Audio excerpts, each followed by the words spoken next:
प्रेम घर से गोइंग जल्दी और कॉलेज में coming late. I am total पगलेट। जरूर कुछ गड़बड़ है संडा। यही तो कह रहे हैं। हाँ का हो चला लो आवा। का हो सब सामान जगह पे बा ना? माइटवा पेनहल भूल गई बिया का रे। काथी देखो तारा? उहे जौन लौकता। लागता हमार हीरो के एक्शन के डोज कुछ ज्यादा ही रिएक्शन मार देले बा। ए मैडम रिएक्शन हमके ना भानु के भाई और ओकर आदमी सन के भइल बा। इतना जोर से ठोकाई के लिए बनी ना कि हॉस्पिटल के बेड पर ठुमरी गावत हुई सा। फिर मारपीट, यही तो हम कह रहे थे। वेरी बैड भांजे। ए मामा बैड साइड के ना बैंड मत बजावा।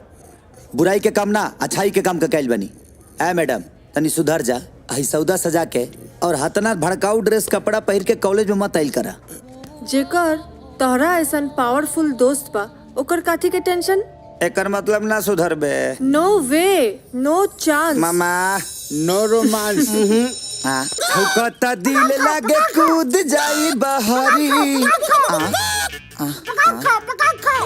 मामा ई कौना खुशी में अंडा देवे वाला जीव बनल बड़लो। दीदी के डंडा पड़ी नु तो तारा सब पता लग जाई। आ तोर रहन से तो बुझाता हमरा बच्चेदानी लगावे के पड़ी। अभी तो अंडा देता नहीं सन, बाद बच्चा होके लागी हमनी के। करे करे करे माइरे ए माइरे ए साहब करे ए भाई अरे माई चोट लगता। आखिर बताओ जे हमर गलती का बा? का तोरा के समझौले रही हम? खूब मन लगा के पढ़ के और अफसर बने के। अच्छा अते करता हुए पढ़ते तो बानी हमेशा फर्स्ट आइले। मोर पीठ में भी तू फर्स्ट आवे लगले बेटा। ते हमके जिया देवल चाहता रे कि ना? माई हमार जिंदगी और जान तो तोहरे अमानत था और ये तोहरे पर निछावर कर दे। बाकी तोहरा के कुछ ना होके दे। हमार भी एक बात कान खोल के सुन ला। आज के बाद अगर हम कौनो भी तरह के मारपीट के बात तोहार सुनब ना तो हमरा से बाउर केहू ना होई। दीदी आई साफ थेथर हो गई बाटे। अरे बात से ना जब लेकर ब्याह ना हो जाए तब ले ना मानी। हाँ फुआ हाँ। बिल्कुल राइट। भाभी आ जइहन त एकरा दिमाग में तारा चाबी लगा के टाइट कर दिहन। टेंशन खत्म। माई ये उलूसन के फेरा में मत पड़िया। चुप मोहन। हाँ। अपना खानदान लायक कौनो लेकी बात तोरा नजर में?